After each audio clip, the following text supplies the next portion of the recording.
Dr. Arnaldo, dono da maior construtora do país, tinha certeza de que sua faxineira, Clara, estava roubando sobras de comida da copa. Determinado a humilhá-la e demiti-la por justa causa, ele decidiu segui-la após o expediente até a favela. Mas o que ele viu ao chegar no barraco dela fez suas pernas tremerem e o ar faltar. Clara não estava levando comida para casa. Ela estava alimentando o segredo mais doloroso do passado de Arnaldo. A verdade que ela escondia iria destruir o orgulho dele para sempre. Eram 18h45 de uma sexta-feira chuvosa em São Paulo, quando o Dr. Arnaldo Sampaio, CEO da construtora Sampaio, bateu a mão na mesa de vidro de seu escritório na cobertura. O som ecoou como um tiro no silêncio do ambiente refrigerado. Diante dele, de cabeça baixa e segurando um pano de chão encardido, estava Clara. "Eu não vou repetir, Clara."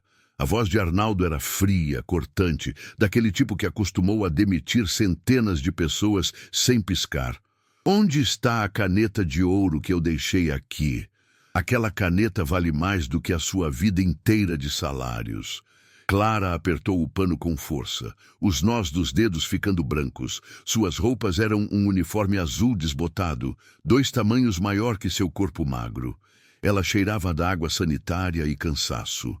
"Doutor, eu juro pela minha mãezinha que está no céu. Eu só limpei a mesa. Não vi caneta nenhuma." A voz dela tremia, mas havia uma dignidade estranha em seus olhos, algo que irritava Arnaldo profundamente. "Não viu?" Ele riu com escárnio, levantando-se e caminhando até a janela que dava para a vista da cidade iluminada. "Vocês sempre não veem." Primeiro foi o resto do filé mignon que sumiu da geladeira na terça. Depois, o pacote de café importado. Agora, minha Mont Blanc, você acha que eu sou idiota? Aquela foi a gota d'água. Arnaldo sentiu o sangue ferver. Ele detestava ser feito de bobo. Para ele, Clara não era uma pessoa. Era um custo, um problema, uma estatística de erro. Ele se virou bruscamente. "Saia, pode ir embora, mas segunda-feira não precisa voltar. E reze muito para eu não chamar a polícia agora mesmo." Clara levantou o rosto. Por uma fração de segundo, Arnaldo viu uma lágrima escorrer, mas ela não implorou. Ela não se ajoelhou. Ela apenas assentiu, pegou sua bolsa velha de plástico transparente e caminhou até a porta. "Deus lhe pague, doutor." Ela sussurrou e saiu. Arnaldo ficou parado, sentindo uma mistura de vitória e uma inquietação amarga. Ele odiava aquela frase. "Deus lhe pague." Mas algo o incomodou. A bolsa dela. Ele viu um volume estranho na bolsa transparente quando ela saiu. Parecia comida? Ou seria o estojo da caneta enrolado em um pano? A desconfiança tomou conta dele. Ele não podia deixar barato. Ele precisava provar que estava certo. Num impulso que ele mesmo não entendeu, Arnaldo pegou as chaves do seu Porsche Cayenne blindado. "Você não vai rir da minha cara, sua ladra", murmurou ele, correndo para o elevador privativo. "Eu vou te pegar no flagra." Mas ele não sabia que aquela decisão de seguir sua faxineira seria o fim da vida que ele conhecia. Arnaldo saiu da garagem do prédio espelhado na Faria Lima e viu Clara caminhando em direção ao ponto de ônibus, sob a garoa fina. Ela mancava levemente, o sapato gasto deixando entrar água a cada passo. Ele manteve o carro à distância, com os faróis apagados. O contraste era brutal. Ele, dentro de uma máquina de R$500 mil, com ar-condicionado e bancos de couro. Ela, encolhida no ponto, tentando se proteger do vento gelado com os braços finos. Quando o ônibus chegou, uma lata velha, barulhenta e lotada, Clara subiu com dificuldade. Arnaldo seguiu o ônibus. O trajeto durou mais de 1 hora. Eles saíram da Zona Nobre, passaram pelo centro e começaram a entrar na periferia profunda, onde o asfalto dava lugar a buracos e a iluminação pública era escassa. Arnaldo sentiu um aperto no estômago. Ele nunca tinha ido tão longe. O cheiro de esgoto a céu aberto começou a invadir o sistema de ventilação do carro, mesmo com os filtros ligados. O ônibus parou no pé de um morro íngreme, um labirinto de tijolos expostos e vielas estreitas. Clara desceu, e foi aí que a primeira coisa estranha aconteceu. Assim que ela colocou os pés na lama da rua, a postura dela mudou. A mulher encolhida e temerosa do escritório desapareceu. Ela ergueu a cabeça. Um grupo de rapazes com aparência perigosa estava na esquina, ouvindo música alta. Arnaldo travou as portas do carro, suando frio. Vão assaltá-la, pensou. Mas ao invés disso, um dos rapazes correu até ela. Dona Clara! Deixa que eu levo essa bolsa para a senhora, disse o rapaz com um respeito que Arnaldo nunca tinha visto, nem seus próprios funcionários dedicarem a ele. Obrigada, Juninho. A voz dela soou firme, maternal. Como está a febre da sua irmã? Baixou, Dona Clara. Aquele chá que a senhora ensinou foi tiro e queda. A senhora é um anjo. Arnaldo piscou, confuso. Dona Clara? Anjo. Aquela mulher limpava suas privadas há 3 anos e ele nunca soubera que ela tinha voz de autoridade. Clara dispensou a ajuda gentilmente e começou a subir a viela. Arnaldo, movido por uma curiosidade que agora superava o medo, estacionou o Porsche em um canto escuro, cobriu o relógio de ouro com a manga do terno e saiu do carro.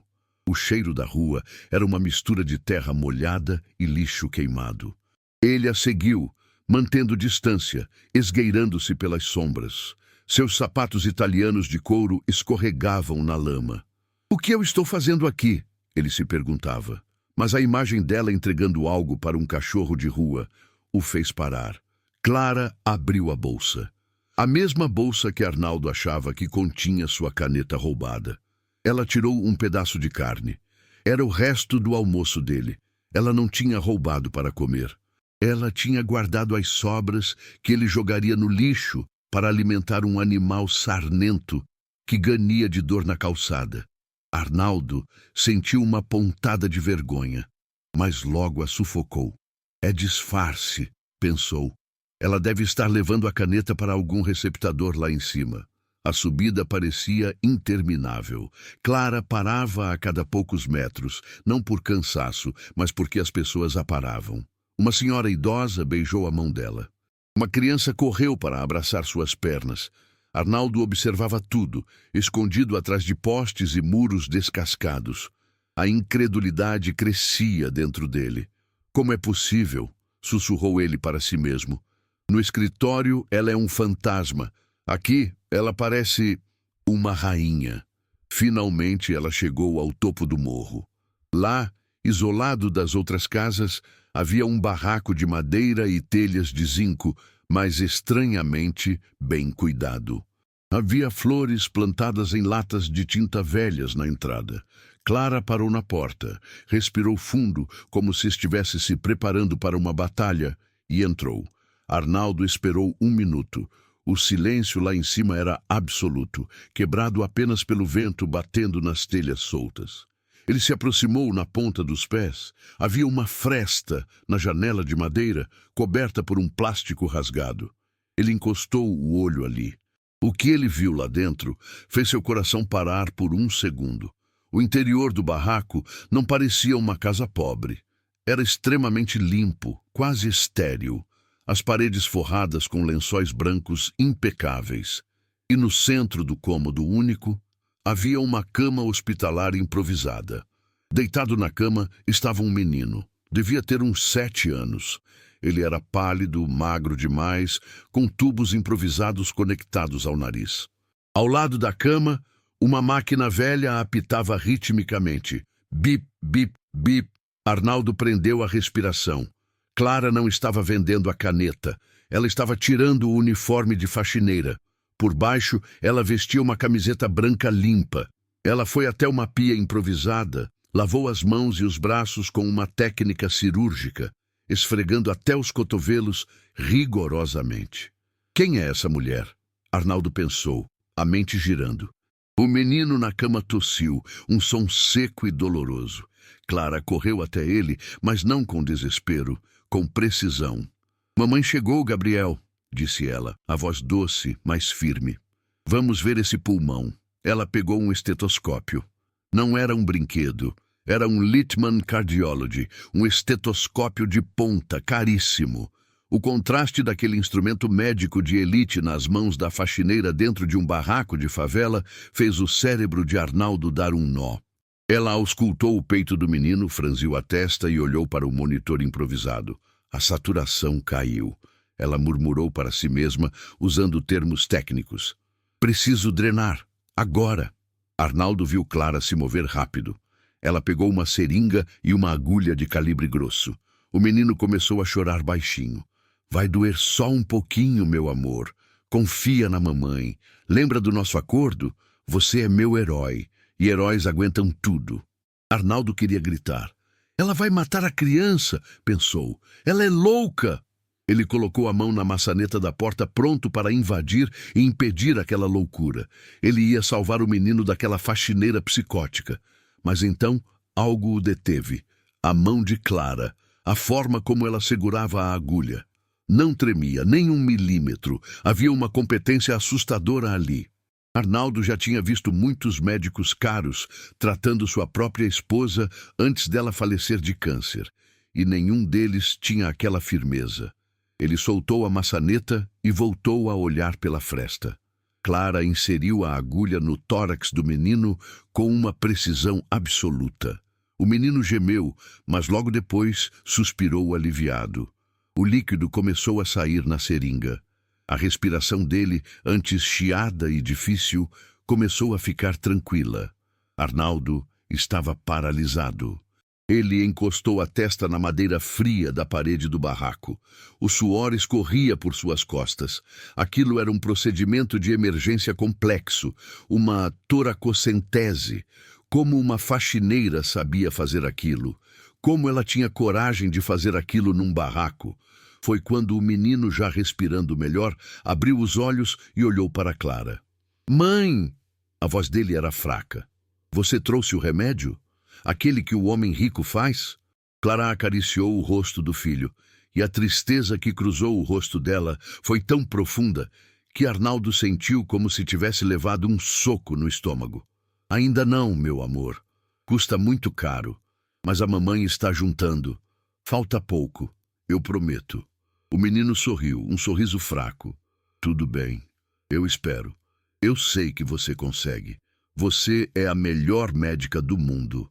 Médica. A palavra ecoou na cabeça de Arnaldo.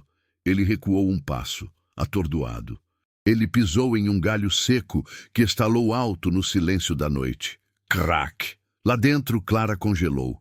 Seus olhos foram direto para a janela. O instinto dela foi imediato. Ela se colocou na frente do filho, como uma leoa protegendo a cria. Quem está aí?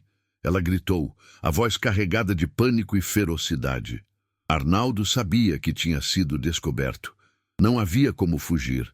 O Porsche estava longe. Ele estava no território dela. Engolindo em seco, ele decidiu que a única saída era a verdade, ou pelo menos o confronto. Ele empurrou a porta velha, que se abriu rangendo. Clara arregalou os olhos. O rosto dela ficou branco como papel. O pavor que ela sentiu não foi de um bandido, mas de algo pior. O reconhecimento. Doutor Arnaldo, ela sussurrou, as mãos tremendo pela primeira vez naquela noite.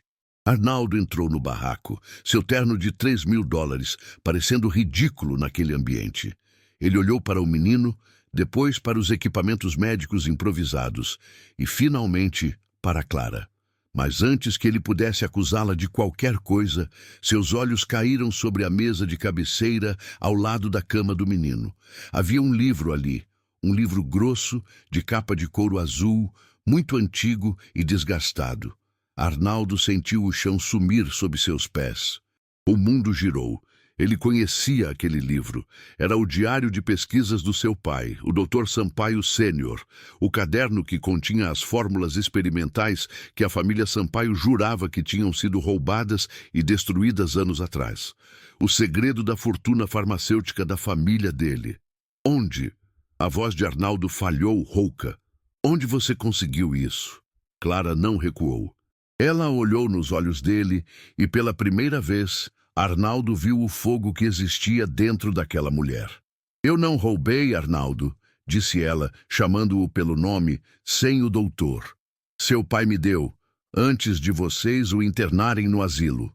Ele me deu porque sabia que vocês só queriam o lucro. Ele me deu porque sabia que eu era a única que podia terminar a cura. Arnaldo estava boquiaberto. Você conhecia meu pai? Clara deu um passo à frente e a revelação que saiu de sua boca foi devastadora. Eu não era a faxineira dele, Arnaldo. Eu era a chefe de cirurgia do hospital dele. Até você me demitir sem nem olhar no meu rosto no dia em que assumiu a empresa. O silêncio que se seguiu foi ensurdecedor. Arnaldo olhou para a mulher que ele humilhara por causa de uma caneta. Ele não estava diante de uma ladra. Ele estava diante da única pessoa no mundo que possuía a chave para o legado de sua família. E talvez a única pessoa capaz de salvar a própria alma dele. Mas ninguém esperava que o menino na cama fosse dizer a próxima frase. A frase que mudaria tudo. O menino olhou para Arnaldo, apertou os olhos e disse: Mãe, esse é o homem da foto? É ele que é o meu pai? A pergunta do pequeno Gabriel pairou no ar abafado do barraco como uma sentença de morte. Mãe, esse é o homem da foto? É ele que é o meu pai? Arnaldo sentiu o sangue drenar do rosto.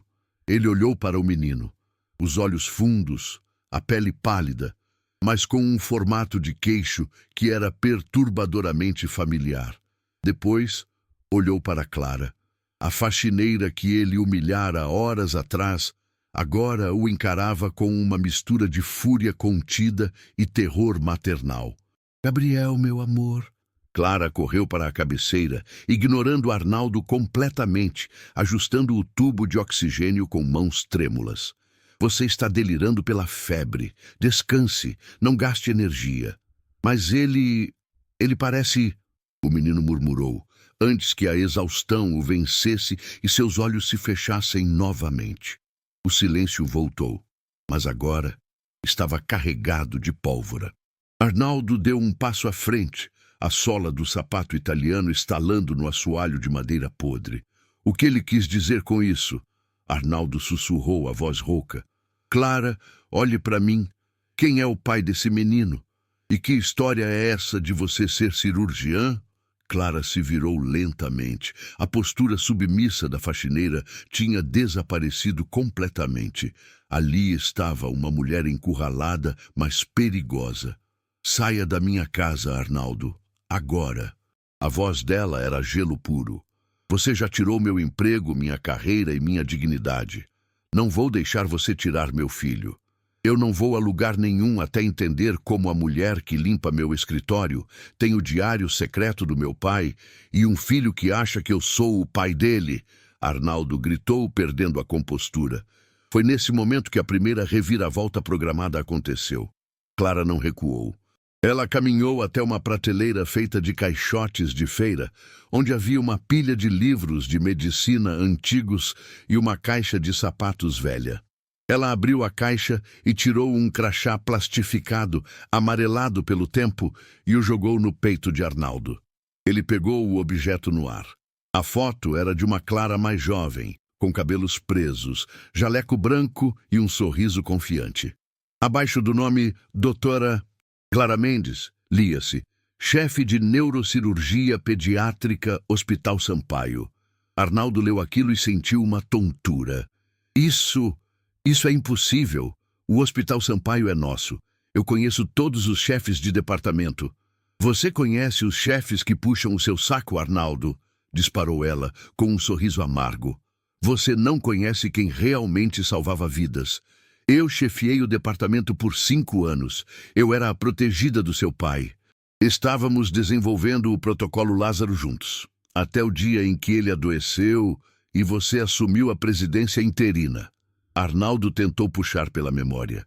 7 anos atrás. A época turbulenta em que seu pai teve o primeiro AVC e ele, jovem e arrogante, assumiu o controle para cortar custos e otimizar lucros. Eu assinei milhares de demissões naquela época. Arnaldo defendeu-se, mas a voz saiu fraca. Exatamente. Clara se aproximou, e o cheiro de éter e pobreza que emanava dela era um contraste violento com o perfume caro dele. Você demitiu o departamento de pesquisa inteiro. Disse que ciência experimental não dava lucro a curto prazo. Você mandou embora os únicos médicos que podiam salvar seu pai, e me mandou embora, grávida. O choque da informação atingiu Arnaldo como um trem. Grávida? Arnaldo olhou para o menino adormecido. As contas batiam. 7 anos. Então ele é... Clara soltou uma risada seca, sem humor. Não seja egocêntrico, Arnaldo. O mundo não gira ao redor do seu DNA. Gabriel não é seu filho biológico.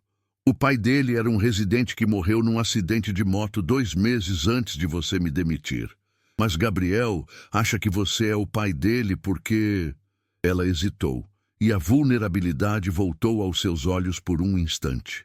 Porque a única foto de um homem que eu guardei daquela época era uma foto sua e do seu pai, na inauguração da ala pediátrica. Eu usava aquela foto para lembrar ao Gabriel que um dia a família Sampaio foi boa.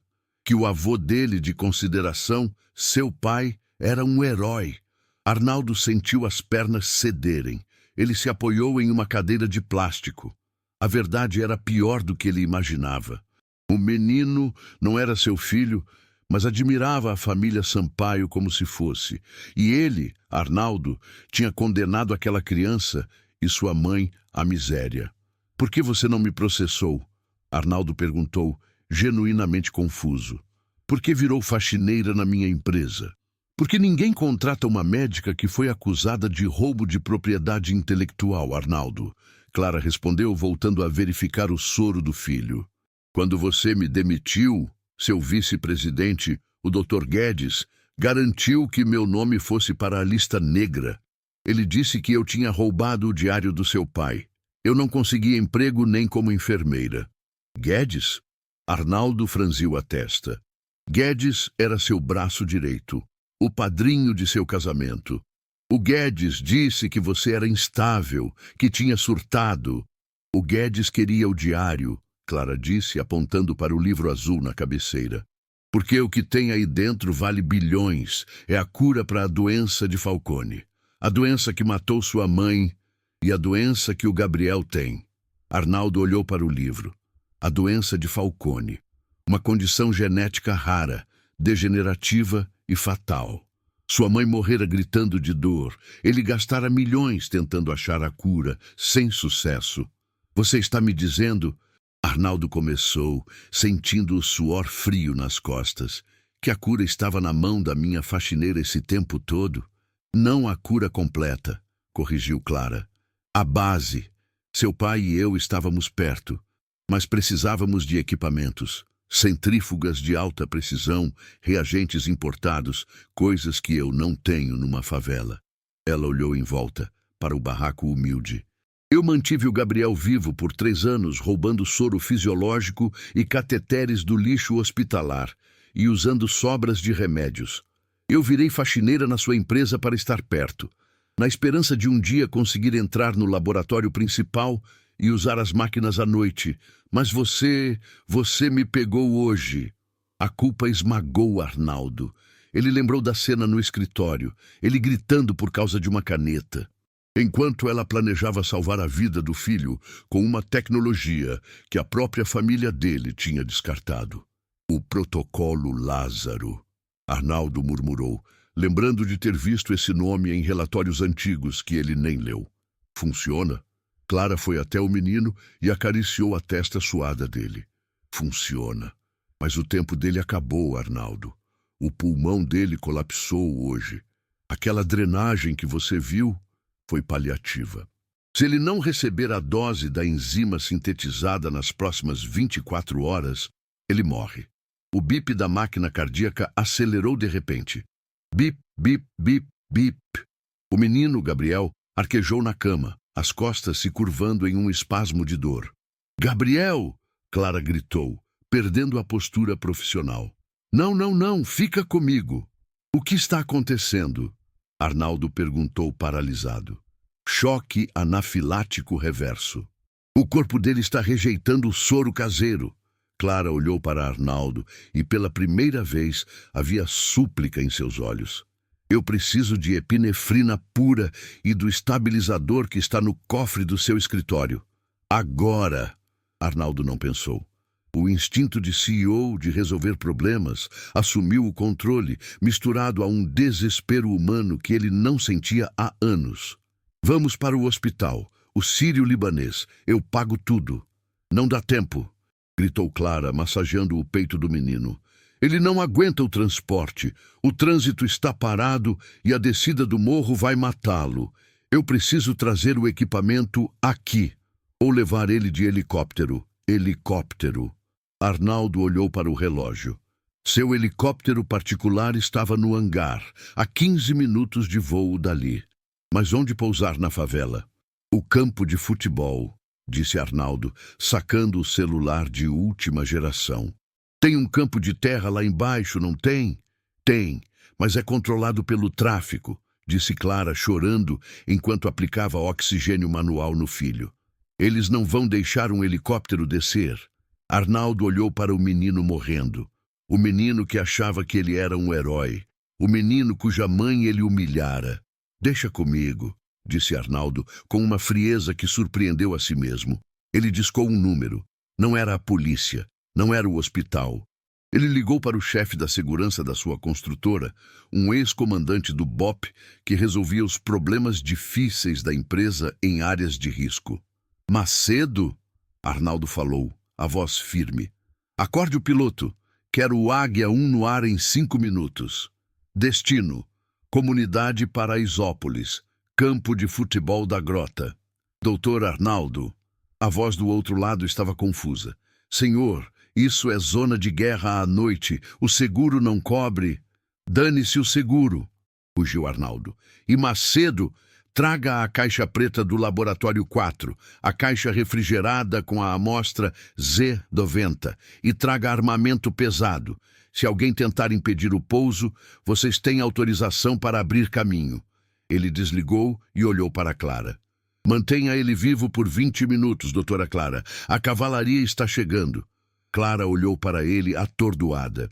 A mudança na percepção dela foi visível.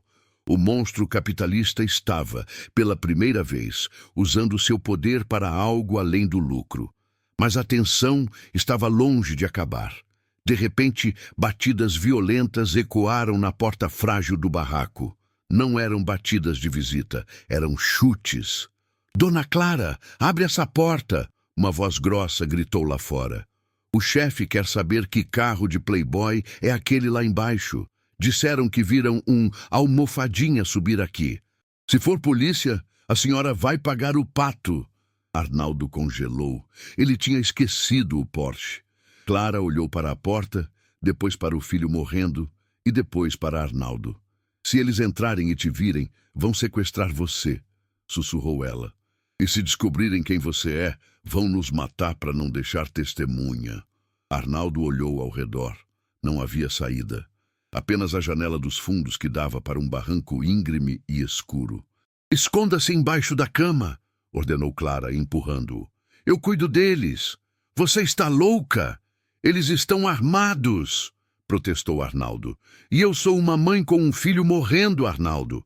Você não tem ideia do que eu sou capaz. Entra! Arnaldo, o homem que comandava 10.000 funcionários, obedeceu à faxineira e deslizou para baixo da cama hospitalar, sentindo o cheiro de poeira e o frio do chão. A porta foi arrombada com um estrondo. 2 homens armados entraram. Arnaldo via apenas as botas sujas de lama a centímetros do seu rosto. Ele prendeu a respiração. Seu coração batia tão forte que ele temia que o som fosse ouvido. Cadê o dono do carro, tia? Perguntou um dos homens, engatilhando a arma. Não tem ninguém aqui além de mim e do meu filho doente, Binho, disse Clara, a voz firme, sem tremer.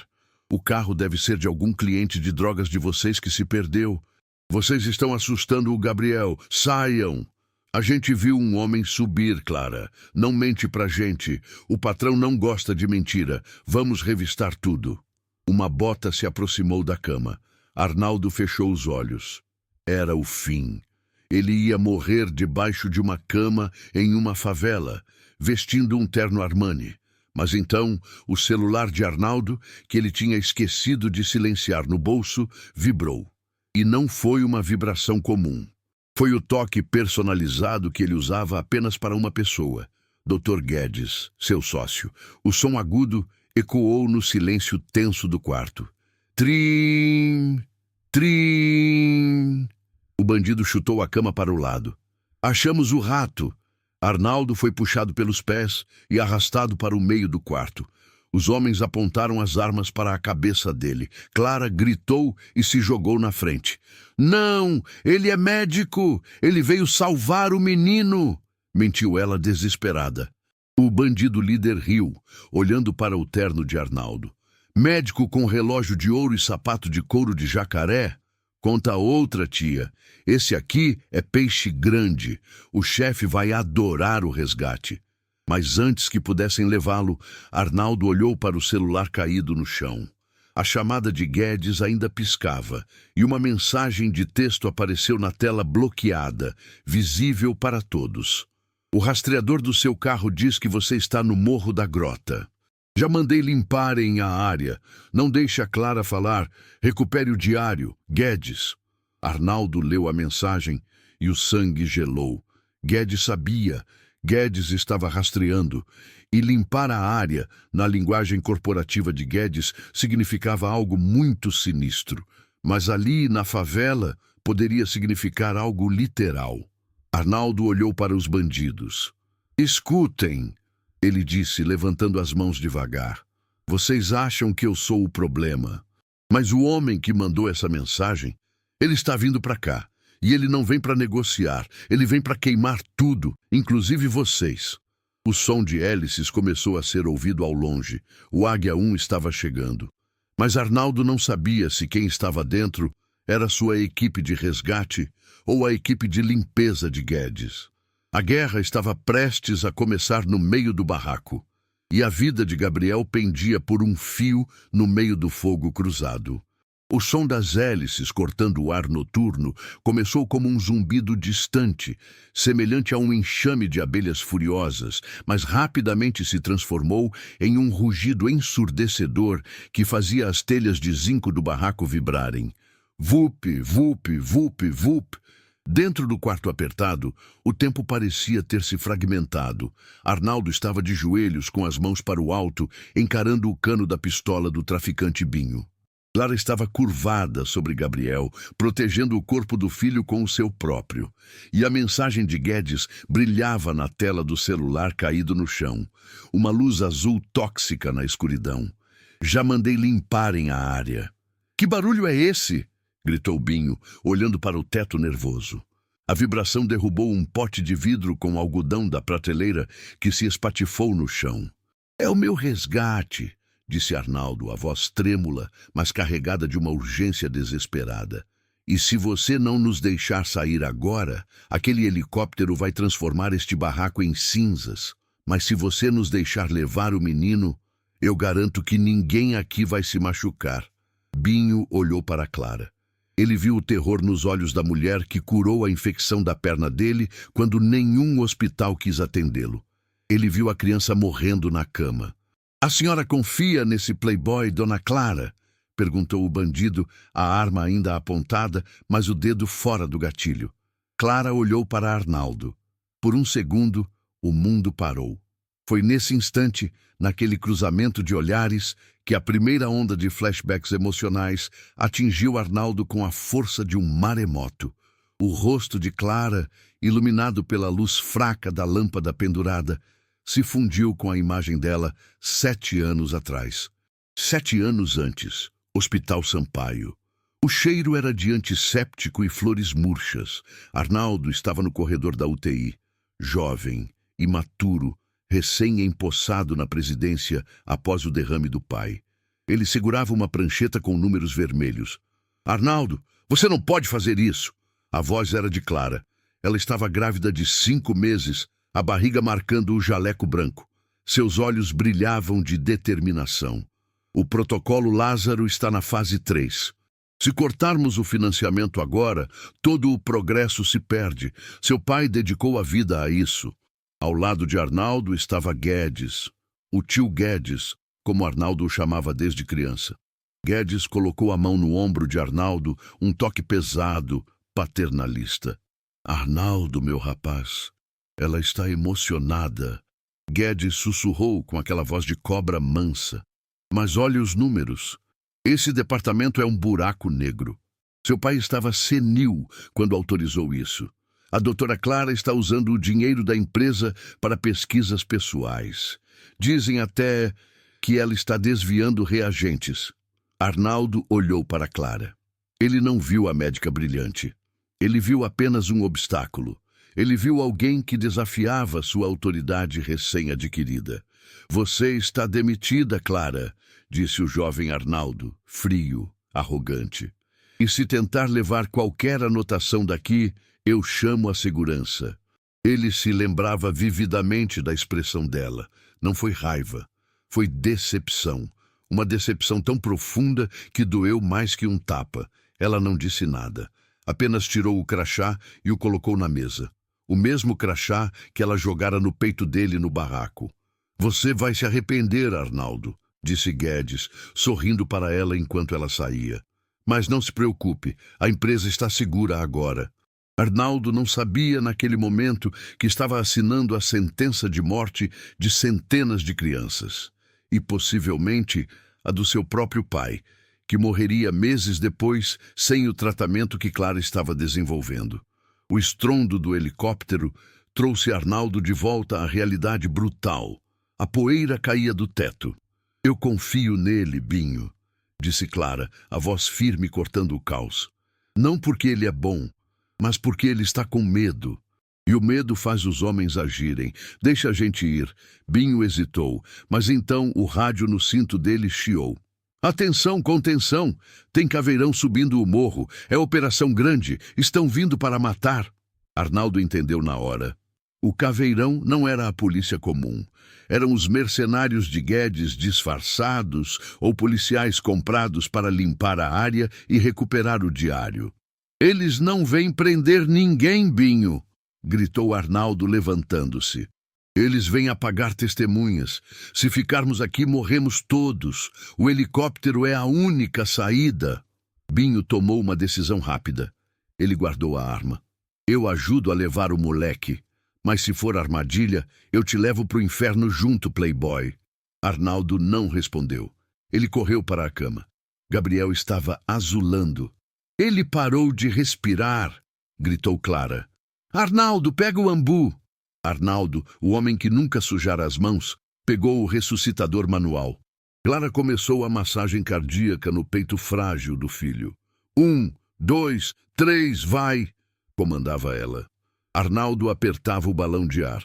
A cada aperto, ele sentia que estava devolvendo um pouco do ar que ele mesmo roubara daquela família anos atrás. Eles saíram do barraco carregando a maca improvisada. O vento do helicóptero era violento. O Águia 1, uma máquina negra e lustrosa, pairava a poucos metros do chão no campo de futebol lamacento lá embaixo. O refletor do helicóptero cegava a todos. A descida pela viela foi um pesadelo. A chuva tinha transformado o chão em sabão. Arnaldo escorregou, caiu de joelhos na lama, rasgando a calça de alfaiataria. Ele sentiu uma dor aguda no joelho, mas levantou-se imediatamente segurando a maca. Vamos! Não para! Gritou Binho, dando cobertura com a pistola, olhando para os telhados vizinhos. Tiros começaram a estalar. Pá!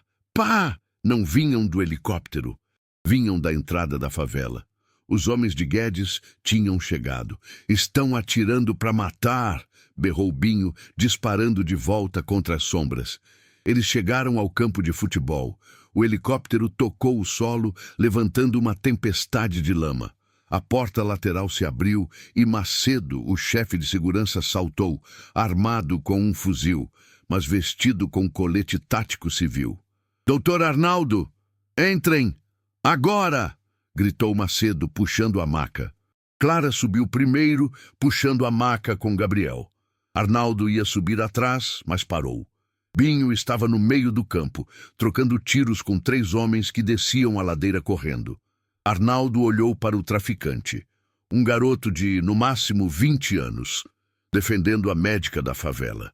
Vem com a gente, gritou Arnaldo, estendendo a mão para o bandido.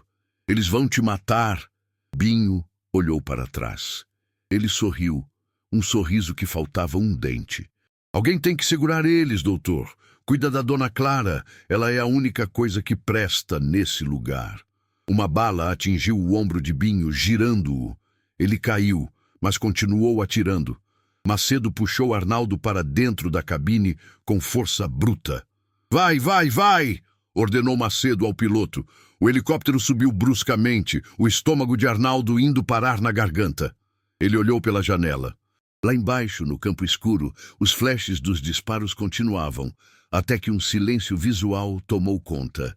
Binho tinha ficado para trás. Arnaldo desabou no banco de couro do helicóptero, encharcado, sujo de lama e sangue. Ele olhou para as próprias mãos. Tremiam incontrolavelmente. O que eu fiz? Ele sussurrou. Meu Deus, o que eu fiz da minha vida? Clara não estava prestando atenção nele. Ela e Macedo conectaram Gabriel aos equipamentos de suporte avançado que estavam na caixa preta do helicóptero. Saturação subindo, 85%, 90%. Clara monitorava, as lágrimas misturando-se ao suor em seu rosto. Ele estabilizou. Só então ela olhou para Arnaldo. O olhar dela não era de gratidão, era de avaliação. Para onde estamos indo? Perguntou ela. Para o laboratório secreto da Sampaio, disse Arnaldo, a voz ganhando firmeza, embora seus olhos ainda estivessem marejados. O único lugar onde Guedes não pode entrar sem a minha retina. Arnaldo, Clara disse. E pela primeira vez, a voz dela suavizou. Você sabe que acabou de declarar guerra, não sabe? O Guedes vai destruir sua reputação amanhã de manhã. Vai dizer que você surtou, que sequestrou a gente. Deixe ele tentar. Arnaldo olhou para o livro azul, o diário do pai, que Clara apertava contra o peito. Foi então que o momento de vulnerabilidade máxima aconteceu. Arnaldo começou a chorar. Não o choro contido de um executivo estressado, mas o choro feio, soluçante de uma criança perdida. Eu não sabia, Clara.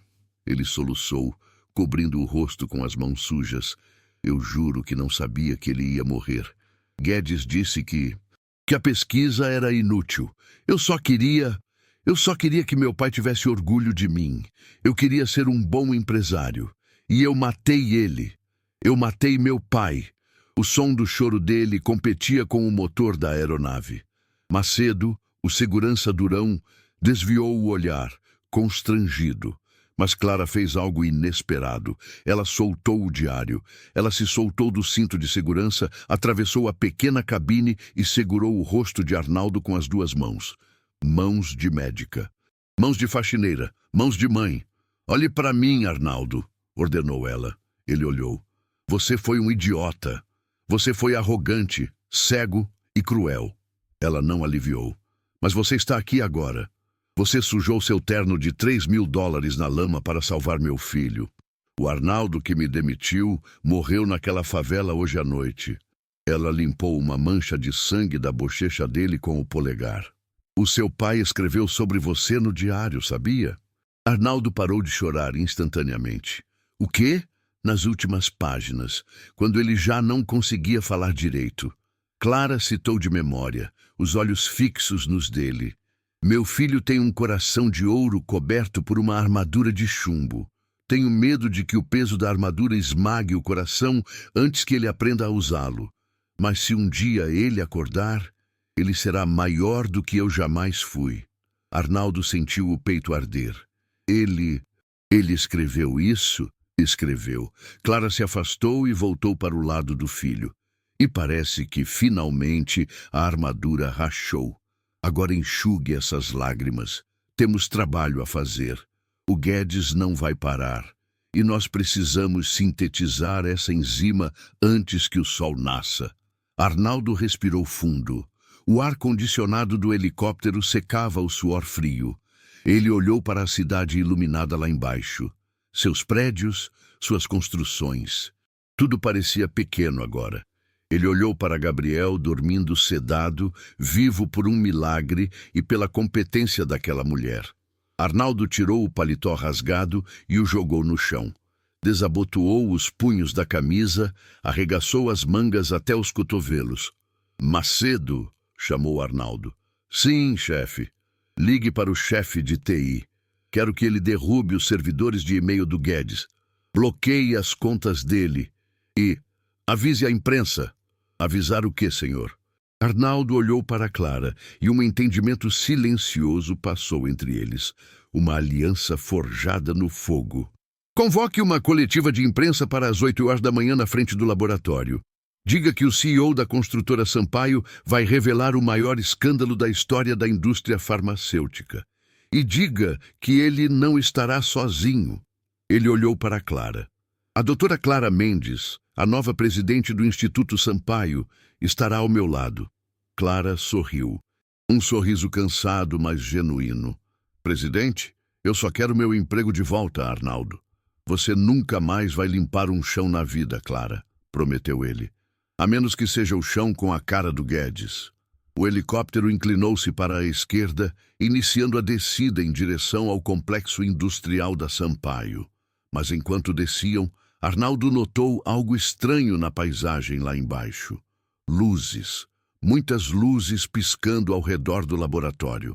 "Macedo", disse Arnaldo tenso. "Aquilo são viaturas de polícia?" Macedo olhou pelo binóculo térmico e ficou pálido. "Não, senhor. Não é polícia. São carros pretos descaracterizados. Eles cercaram o prédio. O Guedes chegou primeiro." Arnaldo sentiu o estômago despencar novamente. O laboratório estava sitiado. Eles tinham a cura, tinham a vontade, mas estavam pousando direto na boca do lobo. "Ele quer o diário", disse Clara, abraçando o livro. "Ele não vai ter", disse Arnaldo, destravando um compartimento secreto sob o assento e tirando uma pistola Glock. Ele nunca tinha disparado uma arma na vida, mas suas mãos, estranhamente, pararam de tremer. Hoje não. O piloto olhou para trás em pânico. "Senhor, não podemos pousar. Eles estão bloqueando o heliponto. Pouse no teto", ordenou Arnaldo. "Vamos entrar pelos dutos de ventilação. Clara, você conhece a planta do prédio?" "Eu ajudei a desenhá-la", respondeu ela. "Então nos guie." A guerra começou. O duto de ventilação do laboratório Sampaio era um túnel de metal gelado, apertado e escuro. Para Arnaldo, acostumado à amplitude de sua cobertura e ao espaço de seu escritório presidencial, aquilo era o inferno na terra.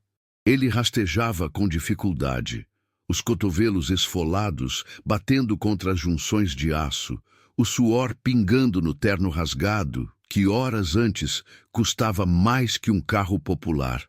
À sua frente, Clara movia-se com uma agilidade silenciosa, quase felina. Ela parou em uma bifurcação e olhou para trás. No brilho verde da luz de emergência do relógio de Arnaldo, o rosto dela estava sujo de graxa, mas seus olhos brilhavam com um foco absoluto. "Esquerda", sussurrou ela, a voz ecoando levemente no metal. "À direita dá na sala de segurança. Se passarmos por lá, os sensores térmicos vão nos pegar." "Como você sabe disso?" arfou Arnaldo, sentindo o ar faltar. "Você é médica, não engenheira." "Seu pai tinha claustrofobia, Arnaldo", disse ela voltando a rastejar. "Ele me fez decorar as rotas de fuga não convencionais, caso houvesse um incêndio e os elevadores travassem. Ele dizia que um cientista sempre precisa de uma saída de emergência. Você devia saber disso." A frase atingiu Arnaldo como uma pedra. Ele não sabia. Ele não sabia que o pai tinha claustrofobia. Ele não sabia nada sobre o homem, apenas sobre o empresário. Arnaldo engoliu em seco e continuou a segui-la. Ali, nas entranhas do prédio que levava seu sobrenome, ele não era o CEO. Ele era apenas um homem perdido, sendo guiado pela mulher que ele descartara. Eles chegaram a uma grade no chão. Clara olhou através das frestas. Laboratório 4, anunciou ela. Estamos em cima da centrífuga principal. Lá embaixo, o laboratório estava mergulhado na penumbra, iluminado apenas pelas luzes de stand-by das máquinas. Parecia uma nave espacial adormecida. Não havia guardas lá dentro ainda. Guedes devia estar concentrando a busca nas entradas principais e no térreo. Clara sacou uma pequena chave de fenda do bolso, uma ferramenta que ela sempre carregava na favela para consertar os aparelhos médicos velhos. Com 4 movimentos rápidos, ela soltou a grade. Eu desço primeiro, disse ela. Você desce a maleta com a amostra Z90. Cuidado, se aquele frasco quebrar, o Gabriel morre. Arnaldo assentiu, sentindo o peso da responsabilidade. Ele segurou a maleta preta refrigerada com as 2 mãos trêmulas, enquanto Clara saltava com leveza, aterrissando silenciosamente sobre uma mesa de inox.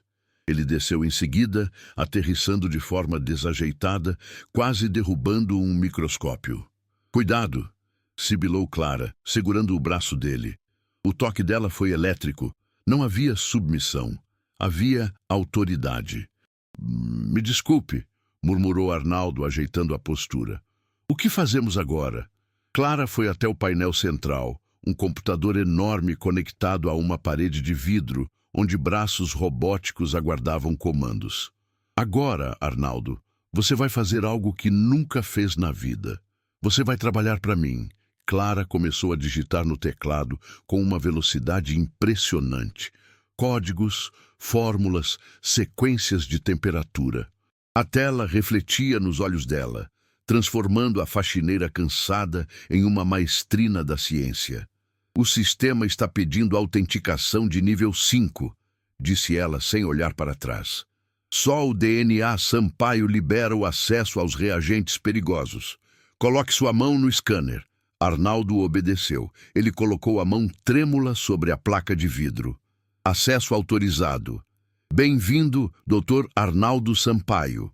A máquina sibilou e uma porta de vidro se abriu, revelando prateleiras com frascos de líquidos coloridos e perigosos. Preciso de 50 ml de cloreto de sódio modificado, frasco azul. 10 ml de adrenalina sintética, frasco vermelho. E a base proteica que está no freezer a menos 80 graus, ordenou Clara, já preparando as pipetas e lâminas. Arnaldo correu. Ele, que costumava pedir café e água para Clara, agora corria entre as prateleiras buscando os ingredientes que ela exigia. Esse aqui? Perguntou ele, mostrando um frasco. Não, esse é cianeto. Você quer matar a gente? O azul escuro, Arnaldo. Leia o rótulo. Desculpe. Ele trocou o frasco, suando frio. Arnaldo sentiu uma onda de humildade avassaladora ali. A hierarquia social não valia nada. O dinheiro dele não podia diferenciar um remédio de um veneno. A única coisa que importava era o conhecimento. E o conhecimento era todo dela. Quando ele entregou os reagentes certos, Clara começou a mistura. Mãos firmes, olhar cirúrgico. Ela adicionou a amostra Z90 que trouxeram do helicóptero. O líquido no tubo de ensaio borbulhou e mudou de cor, de transparente para um dourado brilhante. Está reagindo, sussurrou ela, um sorriso de esperança surgindo no canto dos lábios. Agora precisamos da centrífuga. 20 minutos a 15.000 rotações. Ela colocou o tubo na máquina e apertou o botão. O zumbido grave da centrífuga preencheu o silêncio tenso da sala. Vum, vum, vum. Agora restava apenas esperar. E foi nesse silêncio forçado que a barreira entre eles finalmente desmoronou. Arnaldo encostou-se em uma bancada, exausto. Clara estava monitorando a temperatura da máquina, mas seus ombros relaxaram um pouco. Você é incrível, deixou escapar Arnaldo. Não foi um elogio vazio de chefe. Foi uma constatação de fato. Eu vi os médicos mais caros do mundo tratarem minha mãe. Nenhum deles tinha... Essa certeza que você tem. Clara suspirou, passando a mão pelos cabelos despenteados. A certeza vem do desespero, Arnaldo.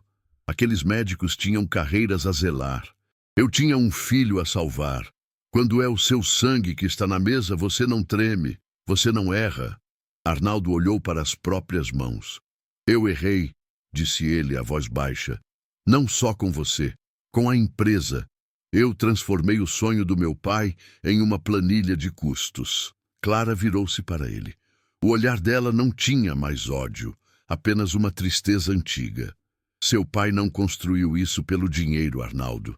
Ele construiu porque ele perdeu a irmã dele para a doença de Falcone quando eram crianças. Ele me contou uma vez.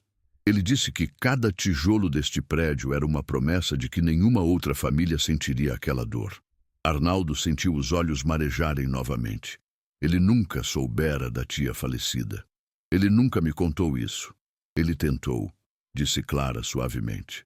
Mas você estava ocupado demais tentando provar que era mais esperto que ele. Você estava tentando modernizar a empresa. E modernizar para você significava tirar a alma dela. Arnaldo baixou a cabeça. A verdade doía mais que os joelhos ralados. Eu posso consertar isso? Perguntou ele, olhando para ela como uma criança buscando absolvição. Depois de tudo que eu fiz, existe volta? Clara olhou para a centrífuga girando. O líquido dourado era a resposta.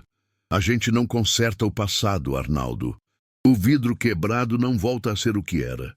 Mas podemos pegar os cacos e construir um mosaico. Ela apontou para a máquina. Se isso funcionar, se salvarmos o Gabriel, você terá salvado a primeira de muitas crianças. O protocolo Lázaro pode ser distribuído de graça. De graça? O instinto de empresário de Arnaldo piscou por um segundo, mas logo se apagou diante da nova realidade. Sim, de graça. Guedes queria vender por milhões. Nós vamos dar de graça. Será o legado do meu pai. E o seu.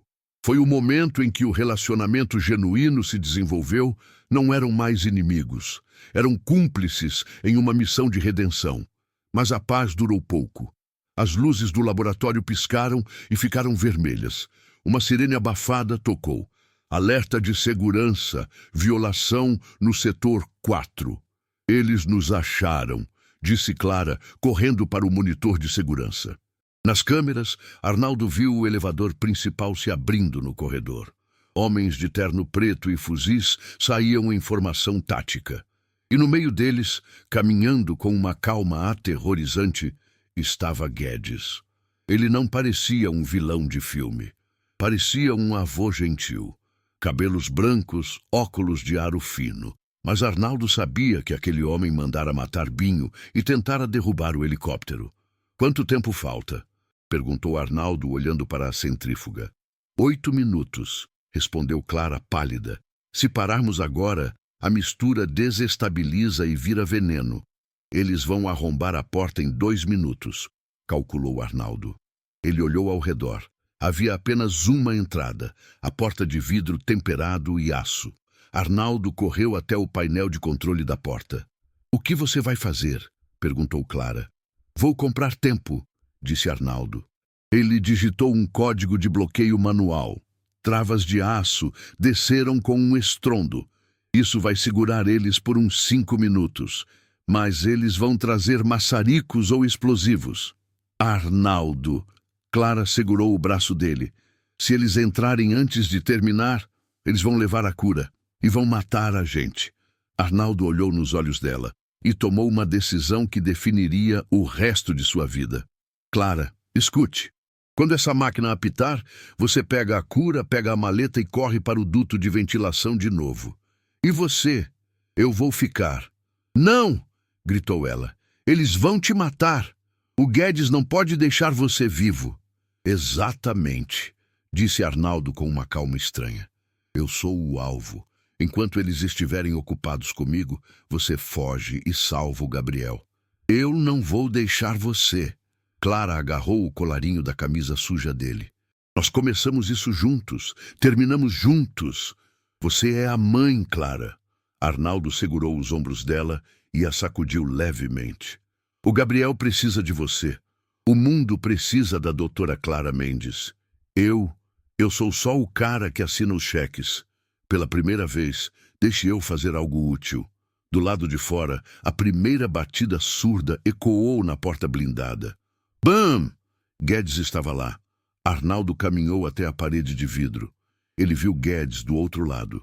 O velho sócio sorriu e fez um gesto para os homens armarem explosivos plásticos nas dobradiças da porta. Arnaldo ligou o microfone interno que comunicava com o corredor. Guedes! A voz dele ecoou nos alto-falantes lá fora. O velho fez um sinal para os homens pararem. Ele se aproximou do vidro. Arnaldo, meu rapaz, que bagunça você fez? Sair da cama quente para brincar de herói na favela? Seu pai estaria decepcionado. Meu pai teria vergonha de ter apertado a sua mão, respondeu Arnaldo firme. Acabou, Guedes. A polícia está a caminho. A imprensa também. A polícia é minha amiga, Arnaldo. E a imprensa, bem, amanhã eles vão noticiar o trágico surto psicótico do CEO da Sampaio, que explodiu o próprio laboratório e morreu no processo. Uma tragédia. As ações vão cair, eu vou comprar tudo na baixa e a vida segue. Agora, abra essa porta e me dê o diário. O diário não existe mais, mentiu Arnaldo. Eu queimei. Guedes riu. Você não tem coragem. Você é fraco, Arnaldo. Sempre foi. Abra a porta ou eu mato a faxineira e o bastardo dela que você deixou no teto. Sim, nós achamos o helicóptero. Macedo já foi neutralizado. O sangue de Arnaldo gelou. Macedo neutralizado? Gabriel estava sozinho no teto? Ele olhou para Clara. Ela tinha ouvido.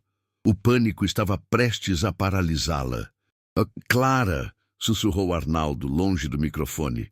A centrífuga. Faltam 2 minutos. Foca na máquina. Eu cuido do Guedes. Arnaldo olhou para o painel de controle do laboratório. Havia um botão vermelho protegido por uma caixa de acrílico. Sistema de purga de gás inerte. Perigo de morte. Era o sistema para apagar incêndios químicos, sugando todo o oxigênio da sala em segundos. Se ele ativasse aquilo com a porta aberta, uma ideia insana formou-se na mente dele. A centrífuga apitou. Bip long.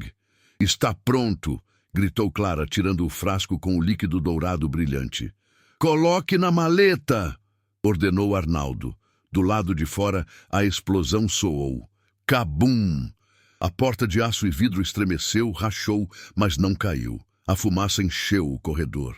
Eles vão entrar, gritou Clara. Arnaldo correu até ela, pegou a maleta da mão dela e a empurrou para a abertura do duto de ventilação no chão. Vai, o Gabriel está sozinho. Arnaldo, vai, Clara. Salva o seu filho. Clara olhou para ele uma última vez. Havia lágrimas, gratidão e amor naqueles olhos. Ela pulou para dentro do duto com a cura. Arnaldo fechou a grade e colocou um armário pesado de metal em cima, bloqueando a entrada. Ela estava segura. Ele se virou para a porta destruída. O vidro cedeu. Guedes entrou, tossindo na fumaça, seguido por 4 homens armados. Cadê ela? Rosnou Guedes, olhando ao redor. E cadê o frasco? Arnaldo estava parado no meio do laboratório, sozinho, desarmado, sujo. Mas ele sorria. Ele segurava um frasco na mão. Não era a cura. Era o frasco de ácido clorídrico que ele quase pegara por engano antes. Mas Guedes não sabia. Está aqui, Guedes, disse Arnaldo, levantando o frasco. A cura de bilhões de dólares. Me dê isso. Guedes avançou. Nem mais um passo, disse Arnaldo, recuando até o botão vermelho de purga de gás. Ou eu solto isso no chão e aperto esse botão. Morremos todos aqui sem oxigênio antes que vocês consigam sair. Guedes parou. O impasse estava formado. Você não tem coragem, garoto. Teste-me, disse Arnaldo. O garoto morreu hoje. Enquanto eles se encaravam, Arnaldo rezava mentalmente. Corre, Clara, corre! Ele precisava segurar Guedes ali por mais alguns minutos. A vida de Gabriel dependia do tempo que Arnaldo conseguisse comprar com sua própria vida. Mas Arnaldo não sabia que lá em cima, no teto, Gabriel tinha acordado e o menino não estava sozinho. O teto do laboratório era varrido por ventos fortes e pela luz dos holofotes dos helicópteros da polícia que cercavam o perímetro aéreo. Clara emergiu do duto de ventilação, tossindo fuligem, segurando a maleta contra o peito como se fosse um recém-nascido. «Gabriel!» gritou ela, a voz sumindo no rugido das aeronaves. Ela correu pelo heliporto de concreto. Lá, encostado na fuselagem do helicóptero de Arnaldo, estava Macedo. O chefe de segurança não estava neutralizado como Guedes dissera, mas estava ferido. Ele segurava um ferimento na perna com uma mão e sua pistola com a outra, apontada para a porta de acesso do terraço. Atrás dele, Gabriel estava sentado, enrolado em um cobertor térmico, os olhos arregalados de medo. «Dona Clara!» gritou Macedo, aliviado, mas fazendo uma careta de dor. Eles tentaram subir, eu segurei a porta, mas a munição acabou. Clara não perdeu tempo. Ela se ajoelhou diante do filho. Gabriel estava pálido, os lábios roxos. O tempo tinha acabado. «Mãe!» sussurrou ele. «Eu estou cansado.» «Não dorme, Gabriel. Não dorme agora.» Clara abriu a maleta com mãos trêmulas.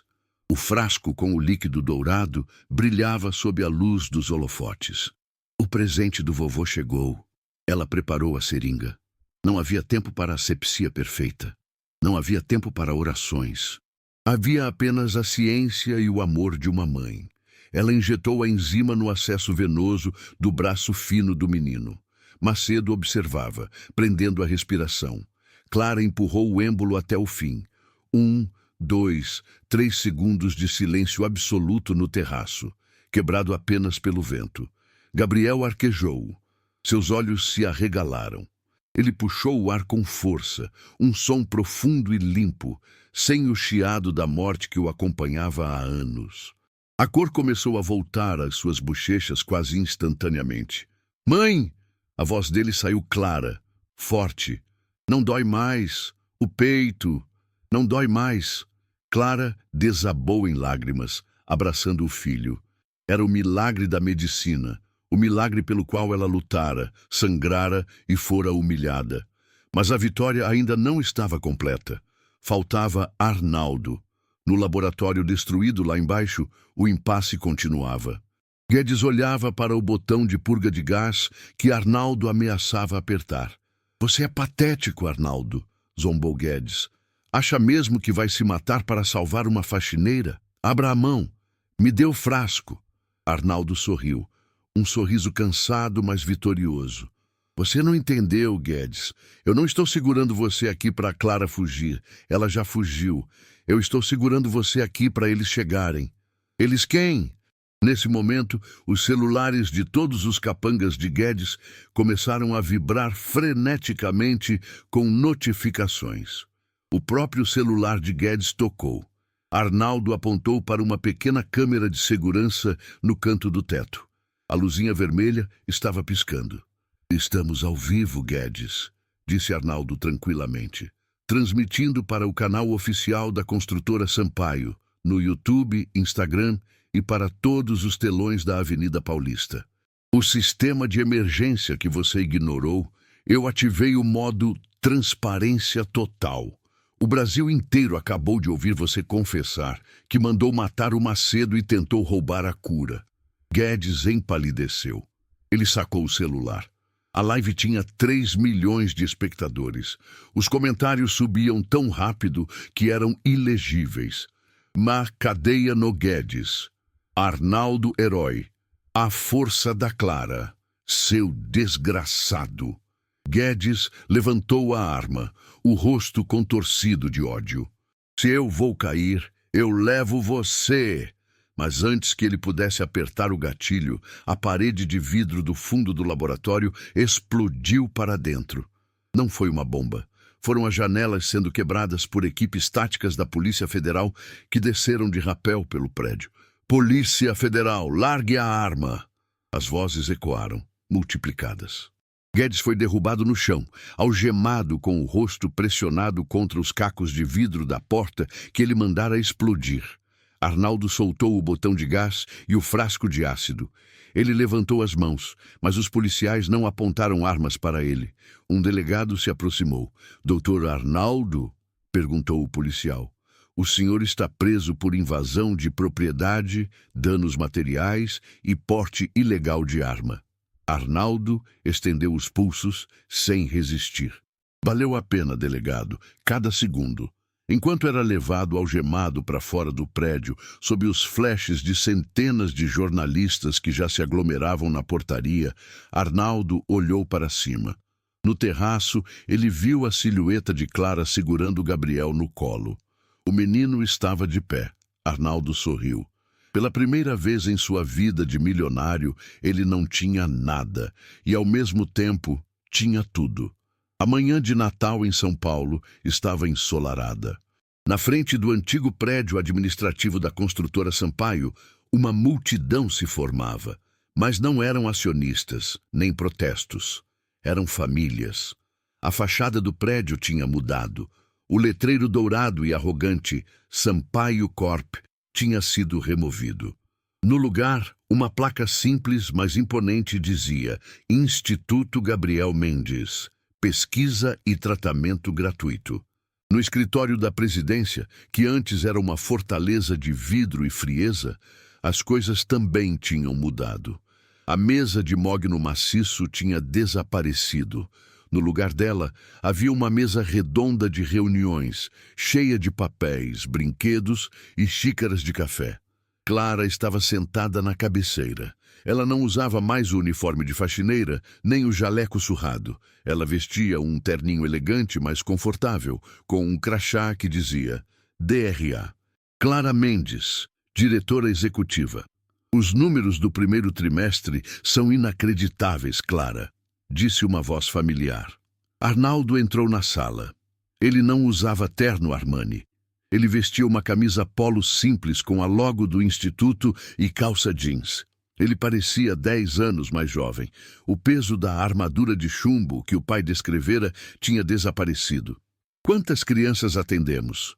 perguntou Clara, assinando uma autorização de compra de equipamentos. 3.200, respondeu Arnaldo, colocando um relatório na mesa. "E a patente do protocolo Lázaro foi liberada ontem para a Índia e a África do Sul. Estamos globalizando a cura de graça." Clara sorriu, mas seus olhos focaram em algo na mão de Arnaldo. "O que é isso?" Arnaldo segurava um esfregão simples de limpeza. "Hoje é minha escala na limpeza do corredor da ala pediátrica", disse ele sério. Clara riu. "Arnaldo, você é o diretor de operações. Você não precisa limpar o chão."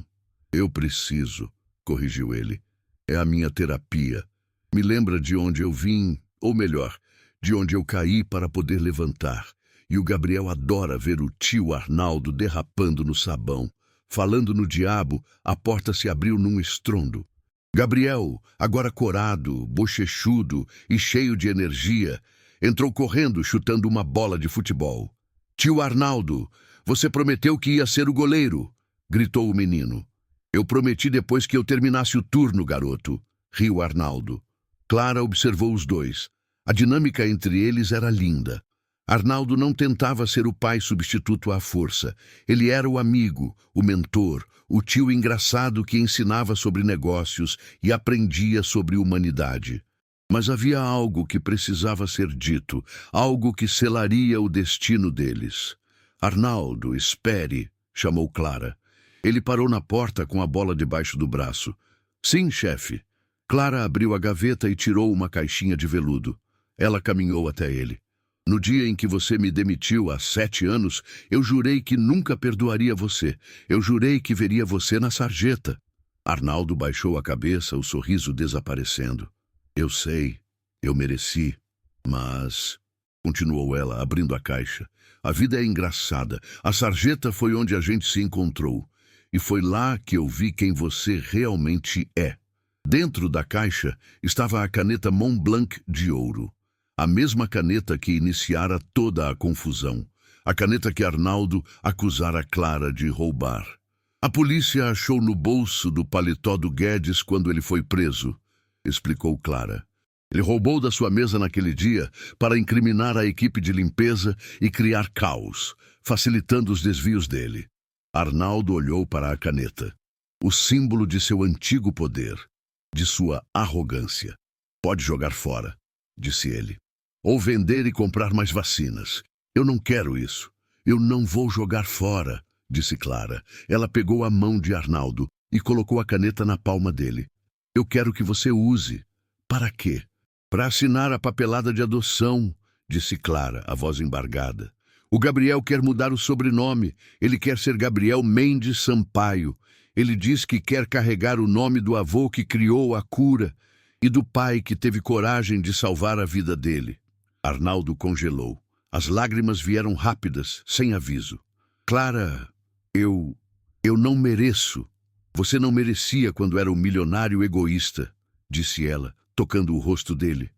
Mas o homem que limpou o chão da própria alma para salvar meu filho, esse homem merece ser pai. Gabriel correu e abraçou as pernas de Arnaldo. Aceita logo, pai, o jogo vai começar. Arnaldo caiu de joelhos e abraçou o menino e Clara.